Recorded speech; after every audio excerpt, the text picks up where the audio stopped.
Hi hello and ನಮಸ್ತೆ. ಇವತ್ತಿನ ದಿನ ಅಕೌಂಟೆನ್ಸಿಗೆ ಸಂಬಂಧಪಟ್ಟಂತೆ 2024 ಎನ್ಯುವಲ್ ಎಕ್ಸಾಮ್ 1ರಲ್ಲಿ ನಡೆದಂತಹ ಪ್ರಶ್ನೆ ಪತ್ರಿಕೆಯನ್ನು ನಾವು ಕಂಪ್ಲೀಟಾಗಿ ಡಿಸ್ಕಷನ್ ಮಾಡೋಣ. ಅದಕ್ಕೆ ಸಂಬಂಧಪಟ್ಟಂಗೆ ಆಲ್ರೆಡಿ ಕೆಲವೊಂದಿಷ್ಟು ವಿಡಿಯೋಗಳನ್ನು ನಾನು ಮಾಡಿದ್ದೀನಿ, ಹೌದಾ, ಸಿಲೆಬಸ್ ಸಂಬಂಧಪಟ್ಟಂಗೆ. ಅದು ನಾನು ನಿಮ್ಗೆ ಮುಂದೆ ಇನ್ಫಾರ್ಮೇಷನ್ ಕೊಡ್ತಾ ಹೋಗ್ತೀನಿ. ಈಗ ನಾವು ಒಂದು ಪ್ರಶ್ನೆ ಪತ್ರಿಕೆಯನ್ನು ಕಂಪ್ಲೀಟಾಗಿ ನಾವು ಡಿಸ್ಕಷನ್ ಮಾಡೋಣ ಅಂತ ನೋಡಿ. ಇಲ್ಲಿ ಲೆಕ್ಕಶಾಸ್ತ್ರ ಪ್ರಶ್ನೆ ಪತ್ರಿಕೆ ಅದ. ಸೊ ನಮ್ದು ಮೊದಲನೇ ಪ್ರಶ್ನೆ ನಿಮಗೆ ಗೊತ್ತದ. ಸೊ ಪ್ಯಾಟರ್ನ್ ಅಂತೂ ಆಲ್ರೆಡಿ ಸೊ ಸೆಕ್ಷನ್ ಎ ಒಳಗೆ ಒಟ್ಟು 20 ಪ್ರಶ್ನೆಗಳಿರ್ತಾವೆ. It includes MCQs, multiple choice question, fill in the blanks, match the following, short answers. 20 ಕೇಳ್ತಾರೆ, 20 ಬರೀಬೇಕು. ನೆಕ್ಸ್ಟ್ ಬಿ ಒಳಗೆ 5 ಪ್ರಶ್ನೆಗಳನ್ನು ಕೇಳ್ತಾರೆ, 3 ಬರೀಬೇಕು. ನೆಕ್ಸ್ಟ್ ಸೆಕ್ಷನ್ ಸಿ 6 ಅಂಕದ ಪ್ರಶ್ನೆಗಳ ಕೆಳಗೆ 5 ಕೇಳ್ತಾರೆ, 3 ಬರೀಬೇಕು. 12 ಅಂಕದ ಪ್ರಶ್ನೆಗಳು 6 ಕೇಳ್ತಾರೆ, 3 ಬರೀಬೇಕು. ಈ ರೀತಿ ನಮ್ಮ ಪ್ಯಾಟರ್ನ್ ಅದ. ಸೊ ನಾವು ಮೊದಲನೇ ಪ್ರಶ್ನೆಗೆ ಹೋಗ್ಬಿಡೋಣ ಅಂತ without wasting any time. So first question, here is a first question. And ನಿಮಗೆ ಇನ್ನೊಂದು ಇಂಪಾರ್ಟೆಂಟ್ ಏನಪ್ಪಾ ಅಂದ್ರೆ, ಮೊದಲ 3 ತಾಸದ 15 ನಿಮಿಷ ಕೊಡ್ತಿದ್ರಪ್ಪಿ. ಈಗ ಎಷ್ಟದ? ಬರೀ 3 ತಾಸದ. ಇದರಲ್ಲಿ 15 ನಿಮಿಷ ಓದಲಕ್ಕ, ಕ್ವಶನ್ ಪೇಪರ್ ಓದ್ಲಕ್ಕ 2 ಗಂಟೆ 45 ನಿಮಿಷ ಎಕ್ಸಾಮ್ ಬರೀಲಿಕ್ಕೆ. ಇದಕ್ಕೆ ಸಂಬಂಧಪಟ್ಟಂಗೆ ಆಲ್ರೆಡಿ ನಾನು ವಿಡಿಯೋ ಕೂಡ ಮಾಡಿದ್ದೀನಿ. ಫರ್ದರ್ ನೀವು 6 ಅಂಕಕ್ಕೆ ಏನು ಮಾಡಬೇಕು, 12 ಅಂಕದ ಏನು ಮಾಡ್ಬೇಕು ಅನ್ನೋದನ್ನ ನಾನು ಮುಂದೆ ನಿಮಗೆ ಹೇಳ್ತಾ ಹೋಗ್ತೀನಿ. ಒಂದು ಪಾಲುದಾರಿಕೆ ಸಂಸ್ಥೆ ಪ್ರಾರಂಭ ಆಗ್ಬೇಕಂದ್ರೆ ಅಟ್ಲೀಸ್ಟ್ ಎಷ್ಟು ಜನ ಪಾಲುದಾರರು ಇರ್ಬೇಕಂತೇಳಿ ನಿಮ್ಮ ಪ್ರಶ್ನೆ ಕೇಳಿದಾರೆ. 2 ಅಂತೇಳಿ ನಾವು ನೋಡ್ತೀವಿ. ಇಲ್ಲಿ ಎ ಮತ್ತು ಬಿ ಎನ್ನುವಂಥವ್ರು ಪಾರ್ಟ್ನರ್ಸ್ ಅದರ.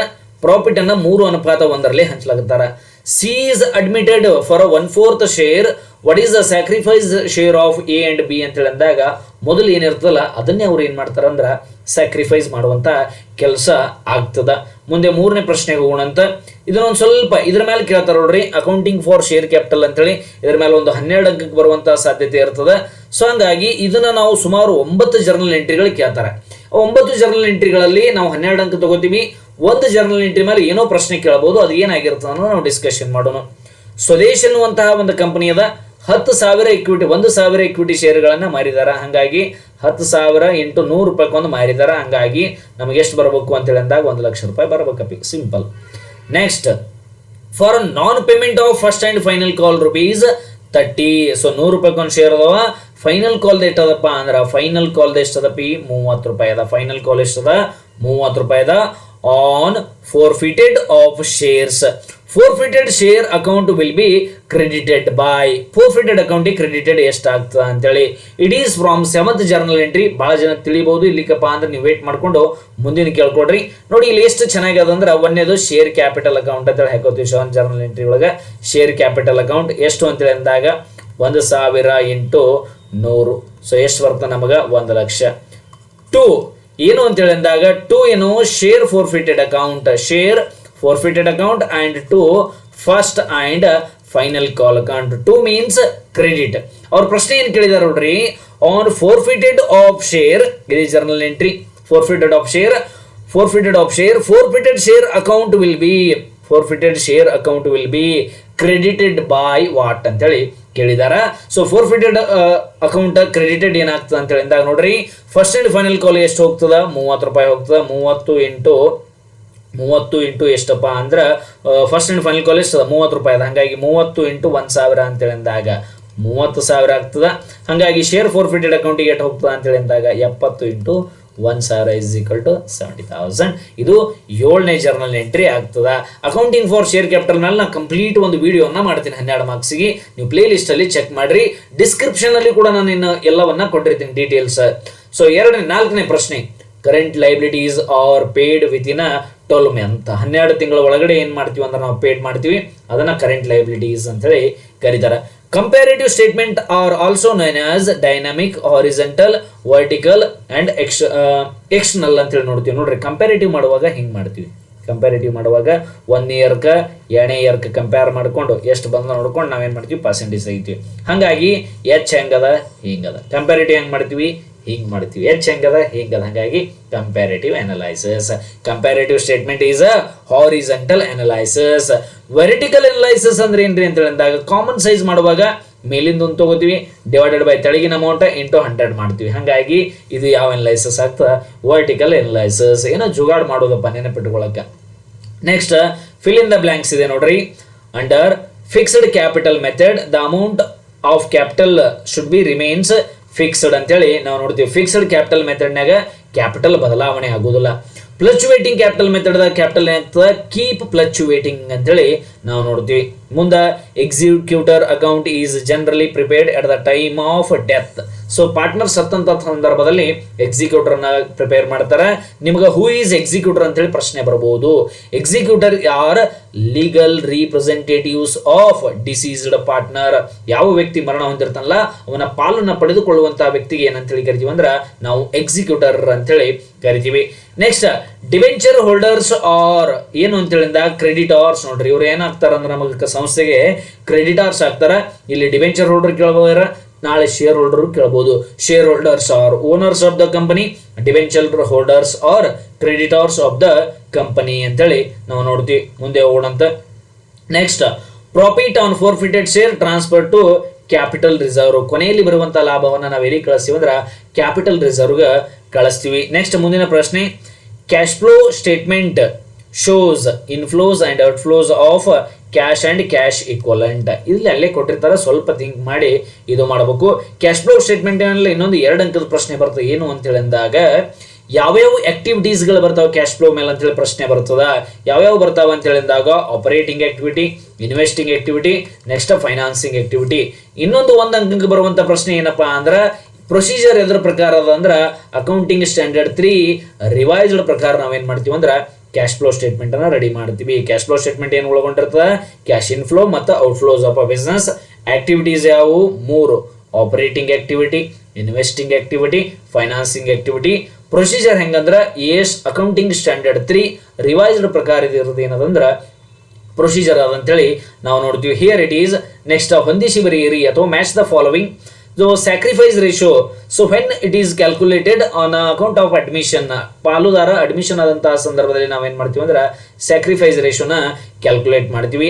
ಡಿಬೆಂಚರ್ನ ಎದಕ್ಕೆ ಬಳಸ್ತೀವಿ ಅಂದ್ರೆ ಅಕ್ನಾಲೇಜ್ಮೆಂಟ್ ಆಫ್ ಅದು ಏನು ಡೆಟ್, ಸಾಲವನ್ನ ಪಡೆದುಕೊಳ್ಳೋಕೆ ಬಳಸ್ತೀವಿ. Next analysis of financial statement. ಒಂದೊಂದ್ಸಲ ನಮ್ಮ ಪರ್ಸೆಂಟೇಜ್ ಅನಿಸ್ತದ, ಆಕ್ಚುಲಿ ಅದು ಪರ್ಸೆಂಟೇಜ್ ಆಗೋದಿಲ್ಲ. ಹೆಲ್ಪ್ ಹೌದಾ, ಹೆಲ್ಪ್ಸ್ ಇನ್ ಡಿಸಿಷನ್ ಮೇಕಿಂಗ್ ಆಗ್ತದೆ ನೋಡ್ರಿ, ಹೆಲ್ಪ್ಸ್ ಇನ್ ಡಿಸಿಷನ್ ಮೇಕಿಂಗ್ ಆಗ್ತದೆ. ನೆಕ್ಸ್ಟ್ ಪ್ರಾಫಿಟಬಿಲಿಟಿ ರೇಷಿಯೋ ಏನಾಗ್ತದೆ ಅಂದ್ರೆ ಪರ್ಸೆಂಟೇಜ್ ಆಗ್ತದೆ. ನಾವು ಏನ್ ಮಾಡಿಬಿಡ್ತೀವಿ ಅಂದ್ರೆ ಫೈನಾನ್ಸಿಯಲ್ ಸ್ಟೇಟ್ಮೆಂಟ್ ಅನಾಲಿಸಿಸ್ ಅನ್ನ ಪರ್ಸೆಂಟೇಜ್ ಜಡದ್ ಬಿಡ್ತೀವಿ. ಹಂಗಾಗೋದಲ್ಲ, ಸ್ವಲ್ಪ ಥಿಂಕ್ ಮಾಡಿ ಬರಿಬೇಕು, ಟ್ರಿಕಿ ಮಾಡಿರ್ತಾನೆ. Next sale of fixed asset ಏನಾಗಿರ್ತದೆ ಅಂದ್ರೆ ಇನ್ವೆಸ್ಟಿಂಗ್ ಆಕ್ಟಿವಿಟಿ ಆಗಿರ್ತದೆ. ನಾನು ಕ್ಯಾಶ್ ಫ್ಲೋ ಮೇಲೆ 1 ಅಂಕಕ್ಕೆ 2 ಅಂಕಕ್ಕೆ ಒಂದು ವಿಡಿಯೋ ಮಾಡಿಬಿಡ್ತೀನಿ ಲಾಸ್ಟ್ಗೆ, ಅಲ್ಲಿ ನೀವು ಡಿಸೈಡ್ ಮಾಡ್ಕೊಡ್ರಿ. ಇಲ್ಲಿ ಪ್ರಶ್ನೆ ಪತ್ರಿಕೆಯನ್ನ ಅಷ್ಟೇ ನೋಡ್ಕೊಡ್ರಿ. ಮುಂದೆ state any 1 circumstances under the partnership firm dissolve. ಇಲ್ಲೊಂದು ಫಾರ್ಮುಲಾ ಹೇಳ್ಬಿಡ್ತೀನಿ, ನೆನಪಿಟ್ಕೊಂಡ್ಬಿಡ್ರಿ. VNCC ಅಂದ್ರೆ voluntary dissolution. Next dissolution by notice.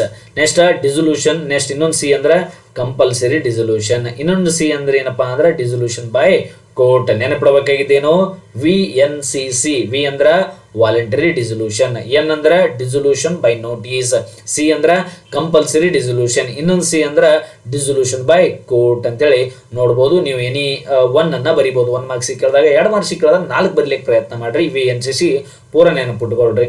Accumulated profit is transferred to continuing partner capital account. ಇದೇನಾಗ್ತಂದ್ರೆ ಫಾಲ್ಸ್ ಆಗ್ತದೆ ನೋಡ್ರಿ. ಮುಂದೆ mention 1 difference between dissolution of partnership firm and dissolution of partnership ಅಂತ ಹೇಳಿದಾಗ ಡಿಸೊಲ್ಯೂಷನ್ ಆಫ್ ಪಾರ್ಟ್ನರ್ಶಿಪ್ನಾಗ ಏನಾಗ್ತದಂದ್ರೆ ಪಾರ್ಟ್ನರ್ಗಳು ತಮ್ಮ ಕನೆಕ್ಷನ್ ಅನ್ನ cut ಮಾಡ್ಕೋತಾರೆ. Business of the firm is close down. Partnership ಫರ್ಮ್ನಾಗ ಪೂರ ಸಂಸ್ಥೆ ಮುಗಿಸ್ತದ. ಬಟ್ ಡಿಸೊಲ್ಯೂಷನ್ ಆಫ್ ಪಾರ್ಟ್ನರ್ಶಿಪ್ನಾಗ ಏನಾಗ್ತಂದ್ರೆ ಸಂಸ್ಥೆ ಏನಾಗೋದು ಅಂದ್ರೆ ಕ್ಲೋಸ್ ಆಗೋದಿಲ್ಲ. ಸೊ ಡಿಸೊಲ್ಯೂಷನ್ ಆಫ್ ಪಾರ್ಟ್ನರ್ಶಿಪ್ನಾಗ ಸಂಸ್ಥೆ ಕ್ಲೋಸ್ ಆಗೋದಿಲ್ಲ. ಡಿಸೊಲ್ಯೂಷನ್ ಆಫ್ ಪಾರ್ಟ್ನರ್ಶಿಪ್ ಫರ್ಮ್ನಾಗ ಸಂಸ್ಥೆ ಏನಾಗ್ತದೆ ಕ್ಲೋಸ್ ಆಗ್ತದ. ಇಲ್ಲಿ ಅಕೌಂಟ್ಸ್ ಕ್ಲೋಸ್ ಆಗೋದಿಲ್ಲ, ಇಲ್ಲಿ ಬುಕ್ಸ್ ಆಫ್ ಅಕೌಂಟ್ಸ್ ಕ್ಲೋಸ್ ಆಗ್ತಾವ. ಹಿಂಗೆ ಒಂದು 2 ನೆನಪು ಇಟ್ಕೊಂಡ್ಬಿಡ್ರಿ. Write any 1 example of current asset ಅಂದ್ರೆ cash in hand, cash at bank, next debtors, many things will come and expound. ಏನಂತೇಳಿ ಅಂದಾಗ ಅರ್ನಿಂಗ್ ಪರ್ ಶೇರ್, EPS ಅಂದ್ರೆ earning per share. I am thinking so ಈ abbreviations ಮೇಲೆ ಒಂದು ಪ್ರಶ್ನೆ fix ಬರ್ತದೆ, ಅದ್ರ ಮೇಲೆ ಒಂದು ವಿಡಿಯೋ ಮಾಡುವಂತ ಕೆಲಸ ನಾನು ಮಾಡ್ತೀನಿ. ಮ್ಯಾಕ್ಸಿಮಮ್ ನೀವು ಟಚ್ನಾಗಿರ್ಬೇಕು ಕೊಟ್ಟೆ ನಮ್ಮ ಚಾನಲ್ಗಳಿಗೆ. ಮುಂದೆ 2 ಅಂಕದ ಪ್ರಶ್ನೆಗಳಲ್ಲಿ 3 ಸಾಲ್ವ್ ಮಾಡಬೇಕಾಗಿರುತ್ತೆ. State any 2 contents of partnership deed. So name and address of the partner and nature of the business. Next commencement date of business, salary to partner, commission to partner, remuneration to partner. ಇದನ್ನ ಈ ರೀತಿ ಕೇಳ್ತಾರೆ. Next ಏನು ಕೇಳ್ಬೋದು ಅಂದ್ರೆ what is partnership ಕೇಳ್ಬೋದು, features of partnership ಕೇಳ್ಬೋದು. Next partnership deed ಅಂದ್ರೇನು ಕೇಳ್ಬೋದು. ನಾನು ಡಿಸ್ಕ್ರಿಪ್ಷನ್ ಲಿಂಕ್ ಕೊಡ್ತೀನಿ ಅಂತ ಹೇಳ್ತೀನಿ, ಕಂಪ್ಲೀಟ್ ಆಗಿರುವಂಥದ್ದು. ನೆಕ್ಸ್ಟ್ ಫಸ್ಟ್ ಕಮೆಂಟ್ನಾಗೂ ಕೊಟ್ಟಿರ್ತೀನಿ, ನೀವು ಚೆಕ್ ಮಾಡ್ಕೊಡ್ರಿ. Next write one journal entry asset taken over by the partner at the time of dissolution of firm ಅಂತ ಹೇಳಿದಾಗ partners capital account debtor to realisation account ಆಗ್ತದೆ, being asset taken over by the partner. ಅಲ್ಲೊಂದು 5-6 journal ಎಂಟ್ರಿಗಳದಾವ. ಒಂದು journal entry ಬರುವಂತಹ ಸಾಧ್ಯತೆ ಇರುತ್ತೆ 100%, ಅದನ್ನ ನೆನಪಿಟ್ಕೊಂಡ್ಬಿಡ್ರಿ. Next calls ಇನ್ arrears ಅಂತ ಹೇಳಿದಾಗ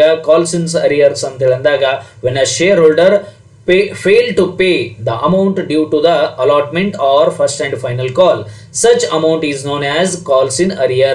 The shareholder were fail ಅಂದ್ರೆ ಶೇರ್ ಹೋಲ್ಡರ್ ಅಮೌಂಟ್ ಅನ್ನ ಪೇ ಮಾಡಿದ್ರೆ ಫೇಲ್ ಆಗ್ತಾನ. ಸೊ ಅಲಾಟ್ಮೆಂಟ್ ಅಲ್ಲಿ ಆದ್ರೂ ಆಗ್ಬಹುದು, whether it is first and final call. So when shareholder was failed for the payment, those calls were considered as a calls in arrears ಅಂತ ಹೇಳಿ ನಾವು ನೋಡ್ತೀವಿ. Next what is meaning of financial statement ಅಂತ ಹೇಳಿದಾಗ financial statement or basic final annual report of the company. So ಇದು ಕಂಪನಿಗೆ ಸಂಬಂಧಪಟ್ಟಂತ ಎಲ್ಲ ವಿಷಯಗಳನ್ನ ಒಳಗೊಂಡಿರ್ತಾನೆ. ನಾನು ನಿಮಗೆ ಆಗಲೇ ಹೇಳಿದೆ ನೋಡ್ರಿ, mention any two uses of cash flow ಅಂತ ಹೇಳಿದಾಗ it helps in ascertaining the ability to enterprise and getting cash and cash equivalent helps to balancing the cash inflow and outflow.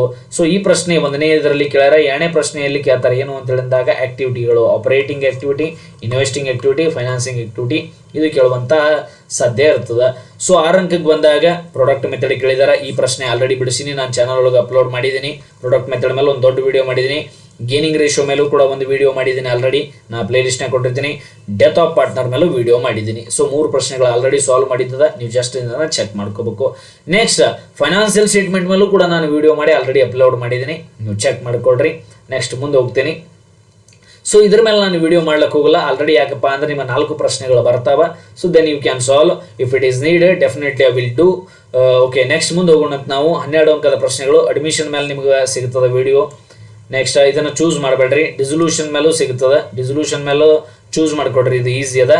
ಇದನ್ನು 100% ಚೂಸ್ ಮಾಡ್ಕೊಡ್ರಿ. ಶೇರ್ ಕ್ಯಾಪಿಟಲ್ ಇದ್ರ ಮೇಲೆ separate ಒಂದು ಅವರ್ದು video ಮಾಡಿಕೊಡ್ತೇನೆ ನಾನು ನಿಮಗೆ. ನೆಕ್ಸ್ಟ್ ಡಿಬೆಂಚರ್ 100% ಚೂಸ್ ಮಾಡ್ಕೊಡ್ರಿ. ನೆಕ್ಸ್ಟ್ 3ನೇ ಪ್ರಶ್ನೆ ಏನಪ್ಪಾ ಅಂದ್ರೆ FS ಮೇಲೆ 100% ಚೂಸ್ ಮಾಡ್ಕೊಡ್ರಿ. ಸೊ ಈ 3 ಪ್ರಶ್ನೆಗಳನ್ನು ಚೂಸ್ ಮಾಡ್ಕೊಡ್ರಿ, ನಿಮ್ಗೆ ಈಸಿ ಆಗ್ತದೆ. ನೆಕ್ಸ್ಟ್ ಇಲ್ಲಿ ಏನು ವರಿ ಮಾಡ್ಕೊಳ್ಳುವಂಥ ಅವಶ್ಯಕತೆ ಇಲ್ಲ. ರೇಷಿಯೋಸ್ ಆದ್ರೆ ಮಾಡ್ರಿ, ಇಲ್ಲ ಅಂದ್ರೆ ಬಿಡ್ರಿ. 3 ಪ್ರಶ್ನೆಗಳು ನೀವು ರೆಡಿ ಮಾಡಬೇಕು. ಇದಕ್ಕೆ ಸಂಬಂಧಪಟ್ಟಂತ ಕಂಪ್ಲೀಟ್ ಡೀಟೇಲ್ಸ್ ಅನ್ನ ನಾನು ಡಿಸ್ಕ್ರಿಪ್ಷನ್ ಮತ್ತು ಫಸ್ಟ್ ಕಮೆಂಟ್ ಅಲ್ಲಿ ನಾನು ಒದಗಿಸಿರ್ತೀನಿ. ಇಲ್ಲಿಗೆ 1ನೇ ಪ್ರಶ್ನೆ ಪತ್ರಿಕೆ ನಾನು ನಿಮ್ ಕೂಡ ಡಿಸ್ಕಷನ್ ಮಾಡಿದೆ. ಇನ್ನೂ 6 ಅಥವಾ 7, 8 ಪ್ರಶ್ನೆ ಪತ್ರಿಕೆಗಳನ್ನ ನಿಮ್ಮೊಂದಿಗೆ ಡಿಸ್ಕಷನ್ ಮಾಡ್ತೀನಿ. ದಯವಿಟ್ಟು ಚಾನಲ್ನ ಪ್ಲೇ ಲಿಸ್ಟಿಗೆ ಹೋಗೋದನ್ನು ನೀವು ತಿಳ್ಕೊಂಡು ಪ್ಲೇ ಲಿಸ್ಟಿಗೆ ಹೋಗಿ ಚೆಕ್ ಮಾಡ್ಕೊಳ್ರಿ. ಮೊದಲಲ್ಲಿ ನನ್ನ ಹೆಸರು ಇರ್ತದೆ, ಅದರ ಮೇಲೆ ಕ್ಲಿಕ್ ಮಾಡಿದ್ರಪ್ಪ ಅಂದ್ರೆ ನಮಗೆ ಪ್ಲೇ ಲಿಸ್ಟ್ ಬರ್ತದೆ. ಅಲ್ಲಿ ಪ್ಲೇ ಲಿಸ್ಟ್ ಅನ್ನುವಂಥ ಆಪ್ಷನ್ ಮೇಲೆ ಕ್ಲಿಕ್ ಮಾಡಿದ್ರೆ ಅಂದ್ರೆ ಕಂಪ್ಲೀಟ್ ಎಕನಾಮಿಕ್ಸ್ ಸಿಗುತ್ತದೆ, ಕಂಪ್ಲೀಟ್ ಅಕೌಂಟೆನ್ಸಿ ಸಿಗುತ್ತದೆ. ಹೋಪ್ ನೀವೆಲ್ಲರೂ ಜಾಣರದಿರಿ ಅಂತ ಹೇಳ್ತೀನಿ. ಅದೇ ರೀತಿ ಈ ವಿಡಿಯೋನ ನಿಮ್ಮ ಎಲ್ಲ ಸ್ನೇಹಿತರೊಂದಿಗೆ ಹಂಚ್ಕೋಬೇಕು, that is important. Okay, thank you so much. ಜೈ ಹಿಂದ್.